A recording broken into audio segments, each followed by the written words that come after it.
Okay, it's 2 weeks later. We've had a week of sun and a week of rain, but it's time to haul this stuff over to the planing and drying mill, J&B Wood Products in Sutherland, for them to hold it for me and get it ready to turn it into a finished product in about a year. Gerretsen's, my friends at Gerretsen's have sent their delivery truck up here with the forklift. They're charging me a very reasonable rate for this service, which is so helpful. So I can do this in one shot instead of stretching it out over, 4 or 5 trips with my truck and trailer. This clear vertical grain oak is almost all cut at 1 5/16 thick by, random width. Whatever the width was in the log, most of it is a little over 1.25 inches. Except for some of this live edge stuff. I've got some 2, some 2.5, and some of this stuff I think is almost 4 inches thick. I don't know what I'm going to do with it, but I'm excited to have it in the shop.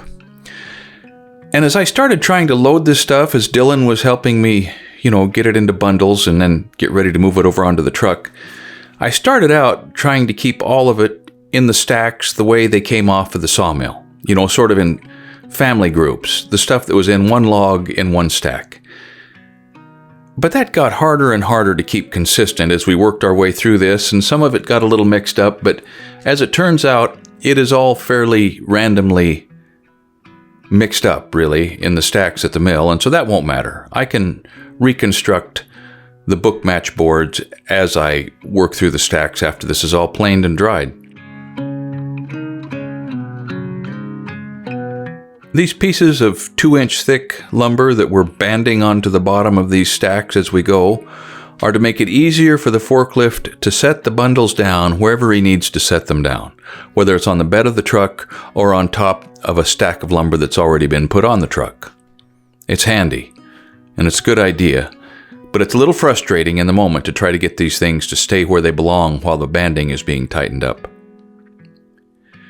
Today is the 5th day over the last 9 months on this site that I've been up here sort of doing the investigation and then doing the work that it took to make this lumber.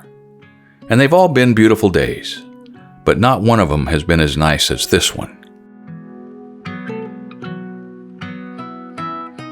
So you may have noticed, this isn't even metal banding. It's not even steel strapping. It's some sort of a nylon webbing, and Dylan knows how to operate this, and it just works really great. Wind her up, Dylan.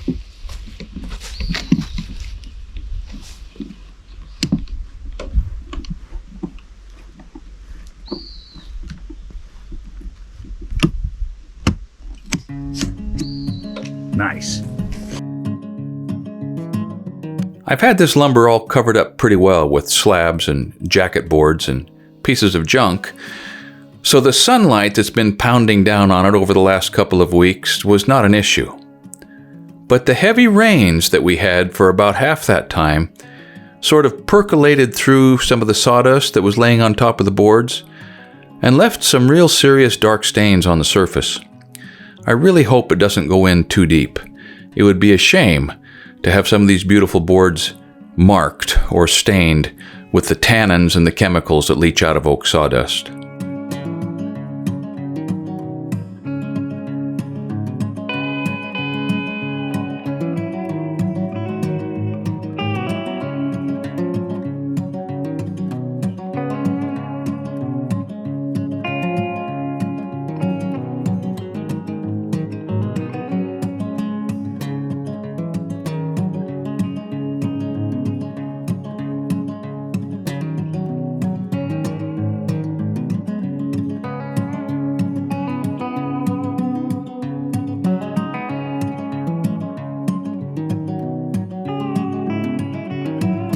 Well, loading them was not quite as much work as falling them, and it was about the same amount of work as yarding them. It was made so much easier with that forklift in this truck. I would have been here for a week loading and transporting this stuff in my dump trailer. So we're heading on out, down the hill, back to the Blacktop Road, and now we'll head up Driver Valley Road to J&B Wood Products. They're a great little outfit, and they're going to turn this rough green oak into planed and kiln dried oak. So they're just going to unload this, and then in the next 2 or 3 days he's going to call me up and I'm going to come back over here and show you how they sticker this. It's really important. they've got a nice situation here. They sticker it in a particular way, they band it up, they stack it up under roofs, they put weight on it to hold it while it air dries. Bob knows exactly what he's doing. You've probably listened to me comment on the accomplishment that it is for J&B Wood Products to have prospered right here in this little canyon for over 30 years. I say that because there's been a huge shift in the lumber industry over the last half century or so in the Pacific Northwest. In 1946, there were 243 small mills operating in Douglas County. And today there are probably, 6 or 7 big corporate interests. Manufacturing, logging and manufacturing and exporting the softwood lumber that covers these hills. But J&B Wood Products has made, I think, a nice living and provided some good jobs for a long time, providing planing and drying for a little niche market that revolves mostly around the native hardwoods and encompasses some planing and drying on the really high-end clear vertical grain fir lumber that comes out of some of the big sawmills that are still in business around here. It's a big accomplishment, and I'm proud to know these guys that have pulled it off. So this is Bob Farley. He's been working here at J&B for almost 30 years. That says 2 things. That says good hand and good boss. So the stickering process is important. Talk to us about what you're thinking about when you're figuring out how to stack and sticker and dry this local Oregon white oak. Well, we've got to get them lined up, and we sticker the hardwood every 12 inches and the softwood every 24 inches.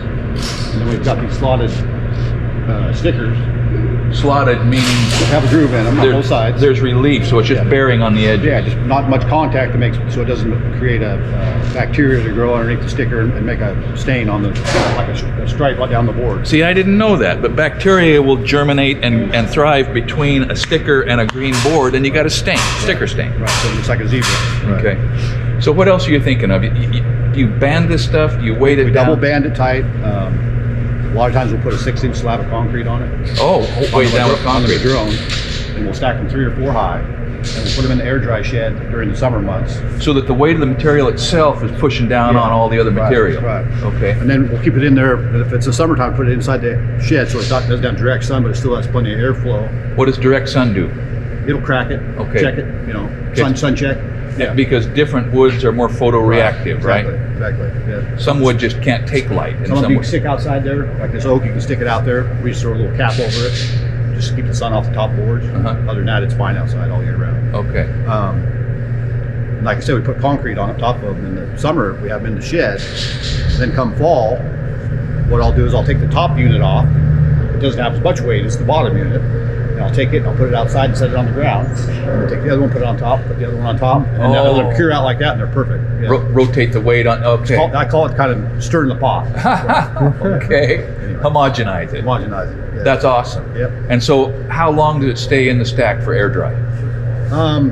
The rule of thumb, which we don't follow the rule all the time, 1 year per inch on hardwoods. Per inch of thickness, a year for air dry. Yep. Okay. Yeah. So like that stuff is what? 4 inches? 4 inches. Yeah, so that'd be 4 years, but we're probably going to do it in 2.5. Okay, we'll fudge it a little bit. And then the main thing, they got to go through a summer. Okay. The 4 quarters got to go through a summer months. Yeah. Okay. And then once it's air dried, it's time to kiln dry it. Yep.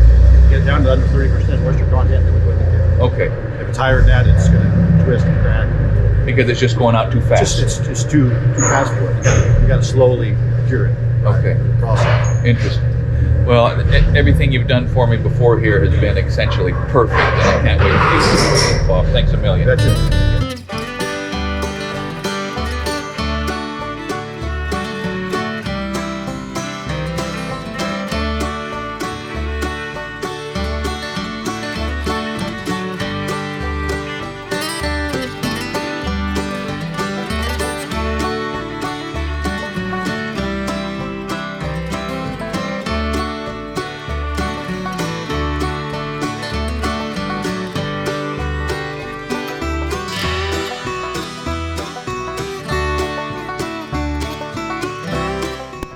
So this is a look at one of the drying sheds that Bob was just talking about. You can see that they are carefully stickered. You can see that there's a concrete slab on there pressing down and taking up the slack that is created as the wood gets smaller as it dries. You can also see that this is madrone, and look how much some of those boards have warped and twisted even as carefully as they take care of them around here. Now the oak that we've cut is not as unstable, or there's not as much tension that releases. It's not as tricky to dry as madrone is, because if you can dry madrone, West Coast madrone, and get a finished board out of it, especially thick boards, you know how to handle the drying and planing process. So anyway, you keep the sun off, like he said, you sticker it nicely. They put sun cloth over the open ends of their sheds. Some of the species are stacked right outside through the summer. There is looking into one of the kilns. More drying. It's a great outfit. And I can't wait to see what this stuff looks like a year from now, after it's dried and planed, and you can really see what was inside those oak logs. Thanks for watching Essential Craftsman, and keep up the good work.